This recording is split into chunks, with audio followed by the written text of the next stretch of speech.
Welcome back, everybody. Another video here. Today we'll be going over the new Overwatch Season 11 patch notes, and we'll also be going over the Battle Pass and seeing how that looks. Going right into it then, looking at the patch notes here. Obviously, the theme for this season is going to be Overwatch. It also has some summer skins in the Battle Pass, which is awesome.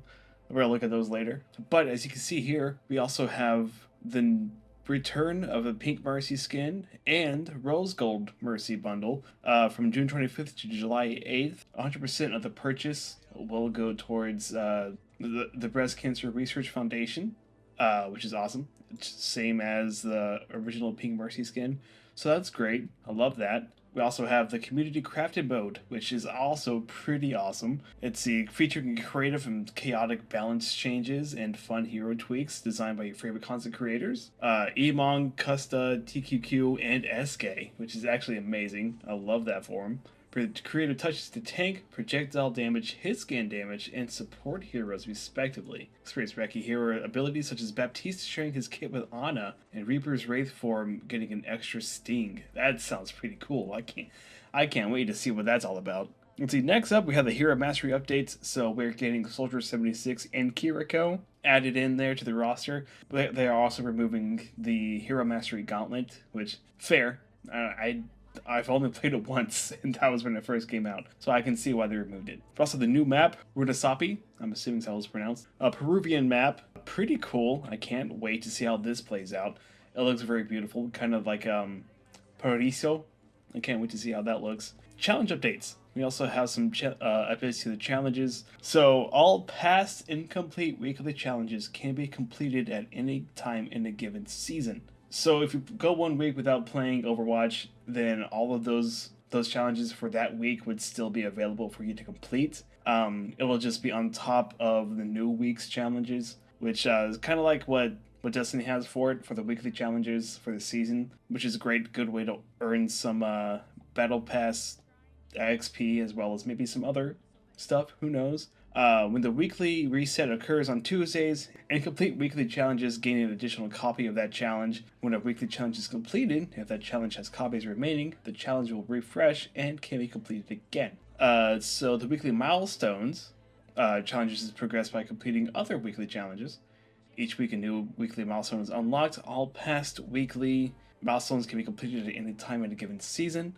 Weekly milestones progress one at a time. All past weekly milestones must be completed to progress a weekly milestone. That's pretty straightforward, I'd say. In order to get to the new weekly milestone, you have to complete the previous week's milestone, all that stuff.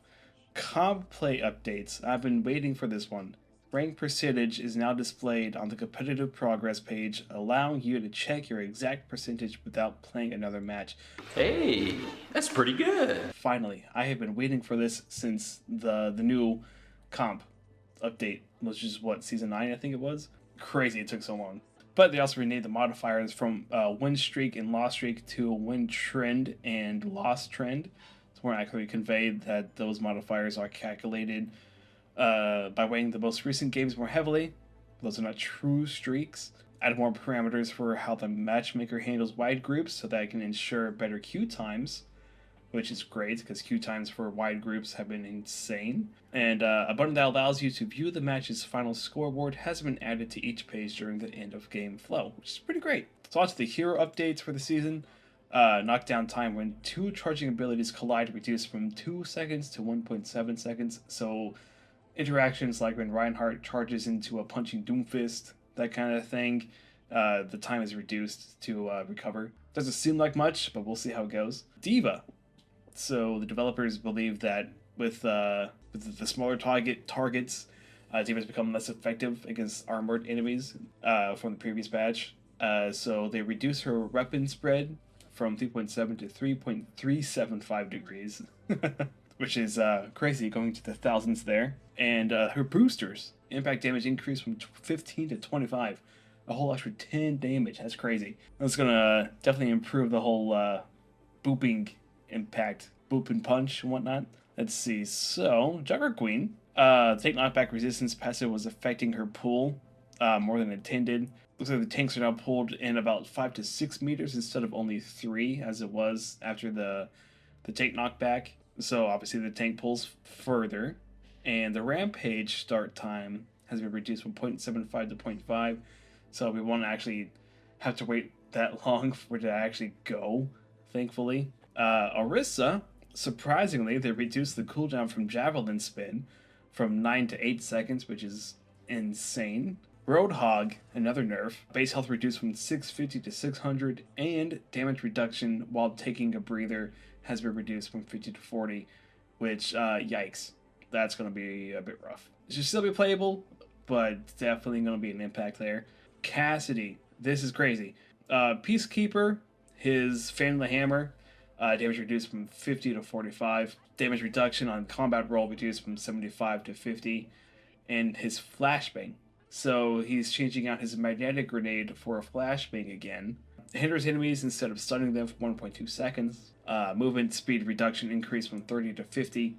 Hinder now prevents crouching movement. And 45 explosive damage in a 12-second cooldown. So, basically, there's a lot of movement speed reduction, obviously, because it's going to be a Flashbang.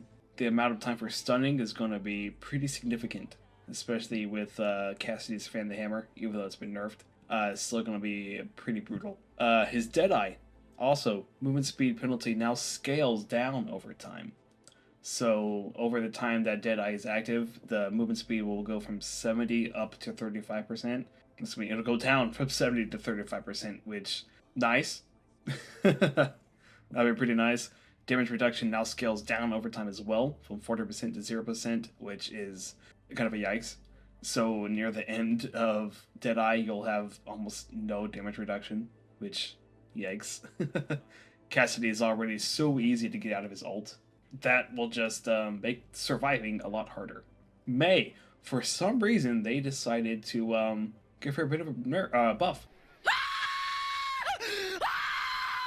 Secondary fire base projectile size has been reduced from 0.15 to 0.12. Not too much of a difference, but might still notice it every now and then if you're, really paying attention. Her secondary fire damage increased from 75 to 85.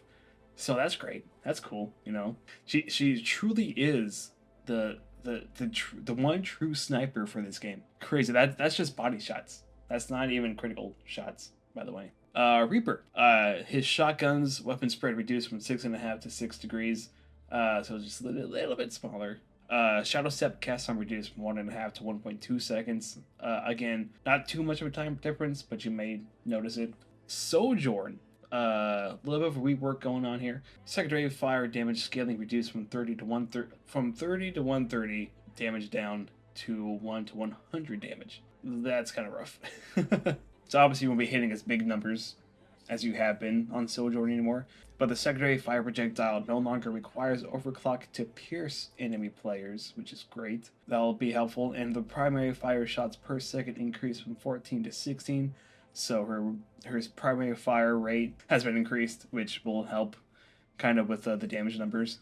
Overclock, her energy to charge rate increased from 100 to 120 per second, so you'll be able to get those shots out faster while overclock is active. Symmetra, why? Just why? Why are we still here? Just to suffer? Why do they have to buff Symmetra? So her base health increased from 100 to 125, so the total health is now 275. And her photon projector, wow, primary fire charge rate increased 25%. So she'll be able to do more damage a lot faster. Yikes. For especially Reinhardt. Poor Reinhardt, dude. He's gonna be melted. Ayari, her damage increased from 10 to 25, which is a nice little boost in damage. I don't need much on that thing, honestly. Healing Pylon. Healing per projectile increased from 30 to 40, which I'd say is pretty nice. Healing Pylon is now only half as effective when targeting Ayari, which is good, I'd say. It definitely needed that. It doesn't make sense as to why it would heal Ayari full health when she is a support herself. And max health increased from 100 to 125. Which I'd say it would be needed, because Healing Pylon is a bit squishy at the moment. Kiriko. Swift Step. Cooldown increased from 7 to 8 seconds. Yikes. Projection Suzu no longer cleanses hard knockdown stuns, such as Reinhardt's Earth Shatter. Again, yikes. I'm great for Reinhardt. I love that. Don't get me wrong. That was amazing. So, obviously, with the exception of Honest Sleep Dart, yikes. Kiriko, a little bit of a nerf there. Let's move on to the map updates. Coliseum. It'll be easier just to show these. these videos, these photos here. I love the slide here. So you can see here, obviously the glass is being removed. I'm sure you've all heard about this going on. Because this is definitely talk about like the biggest change, I'd say. And as for the spawns, you can see here, stairs here now. You got the little, I won't exactly say flat oval, but round quarter, like platform there. Help get a little bit more cover from spawn for an easier retake. It gives more of a chance, I'd say. And then here at the turn for the bot, they added this whole area here, which is amazing.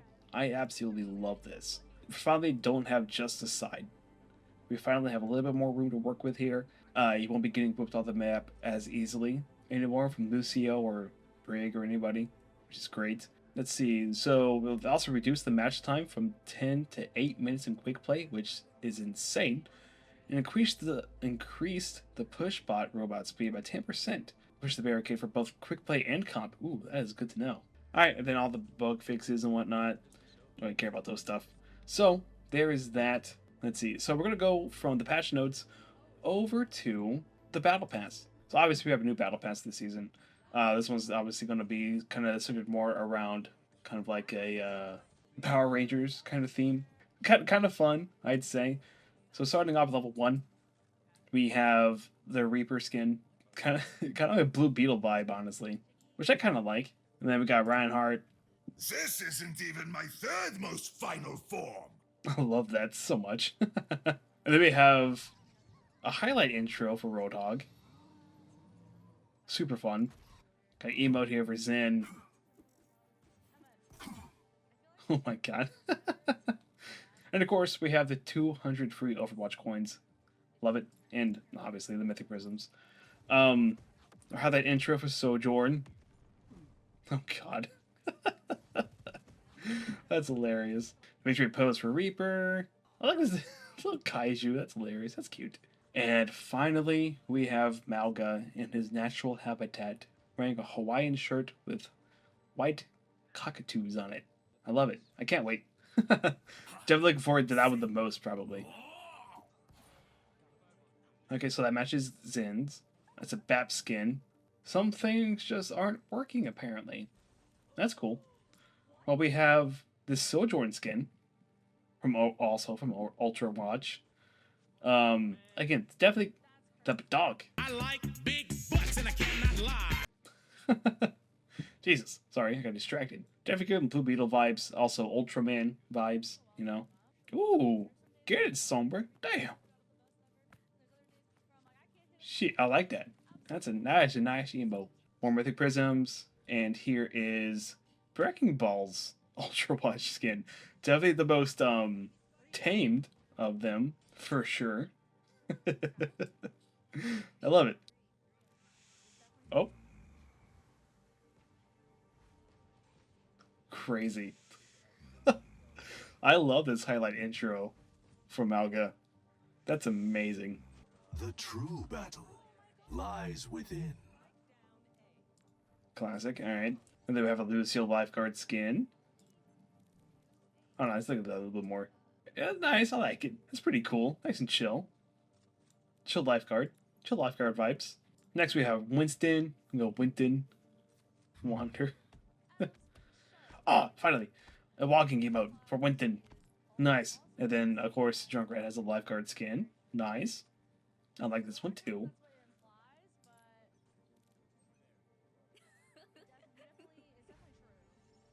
The Riz. Mace got the Riz, brother. What is up with that? Well, then we also... Ooh, that's interesting. Huh. Butterfly Sim. Then for the final page, level 80. My fate is decided. My name is Green Cyborg Ninja Dude. Oh my god. Bringing that back. And speaking of Genji, here is his Ultra Watch skin. Let's go, dude. Definitely gives me a Yu-Gi-Oh! And a... What's the other one? Code Lyoko vibe. With the eyeball here, specifically. It gives me Yu-Gi-Oh! And Code Lyoko vibes. I'm not gonna lie. I like it. It is pretty cool. Not something I was expecting this whole theme of the battle pass here, but I do enjoy it, I will say. But anyways, guys, that is it for today. I hope that you all enjoyed. Let me know what you think of this season so far, what you think about the battle pass and the patch notes as well. I hope to see y'all again soon, and maybe even in-game. But until then, I am BigBin1542. Also, check me out on Twitch, twitch.tv/BigBin1542. It'd be great seeing you all there as well. But yeah, in the meantime, I hope to see you again real soon. Have a good one. Bye.